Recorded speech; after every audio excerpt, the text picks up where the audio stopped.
Greetings from South Carolina. This is Maggie Morehouse, and I am truly the embodiment of our panel theme today, Traveling Without Moving, Digital Media and the Black Europe Experience.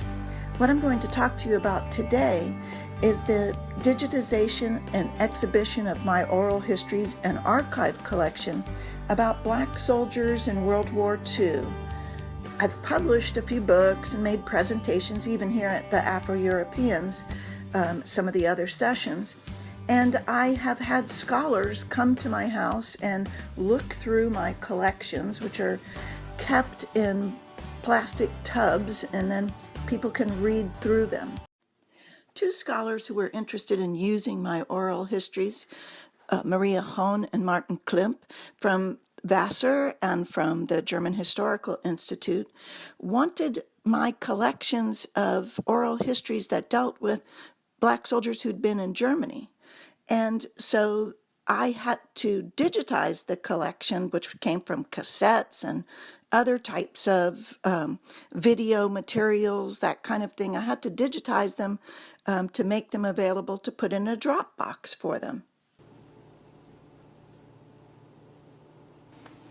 I loved Germany, but our troops, our American troops, took their prejudice with them to Germany. So as a result, the gas houses where the troops were stationed, the different places where the troops were stationed, were very much segregated because of the troops.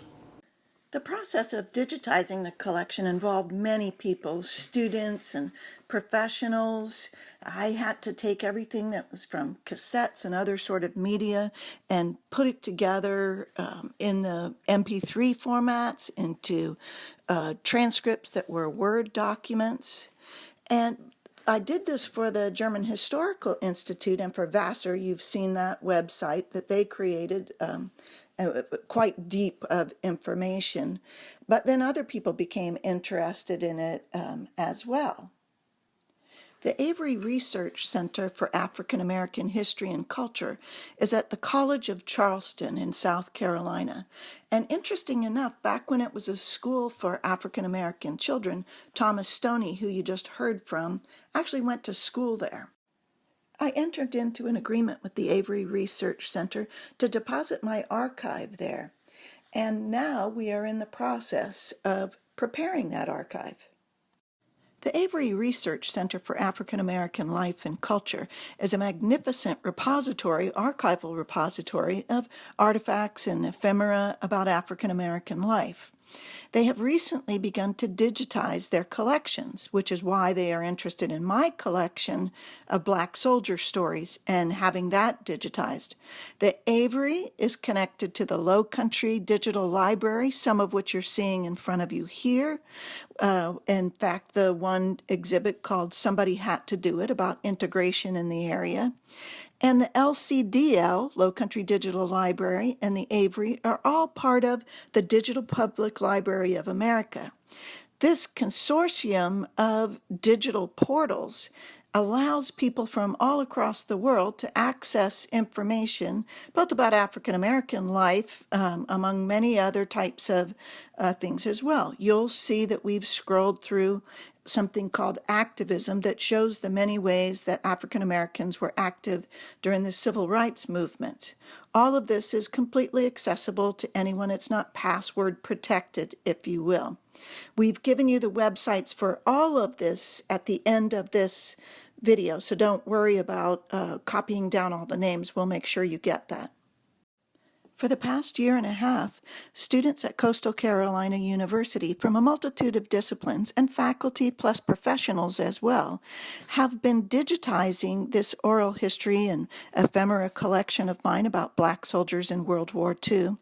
They produced a multimedia exhibit that's showing in our local community, the Horry County Museum. They've also produced a book, War on Two Fronts, which you'll see the cover for, and they are producing a multimedia traveling exhibit as well. This will give people all around the world opportunity to access these 55 oral histories of Black soldiers who participated in World War II. And what you'll hear now is a story from Nyani Kilkenny, whose father was a soldier in World War II. She grew up in Germany. So listen in. I do know that I never felt that anyone had the right to treat me or my people unjustly. So I became a fierce and vigorous and ferocious activist. And my father actually kept me from moving into the Southern movement because he told me, and he looked at me straight in the eye. He said, I trained you to walk with your head held high, to look at people straight in their eye and never bow your head. You are not to go anywhere and let people throw stuff at you, sick dogs on you, put hoses on you, and you are not to bow down and sing. He said, if anybody sicks a dog on you, kill it. I did go full-fledged Black Power. I was a proponent of Malcolm X. And I was anti-Vietnam War. I was all the stuff that was counter to the culture. So get ready for the archive of War on Two Fronts, coming to a digital portal somewhere near you. These last few websites show you where some more information is available about the Afro-European experience through a couple of these web portals that you see in front of you. All the credits will show where they're located at the end. Thank you for your time and attention, and I'll be happy to answer some questions as soon as we can connect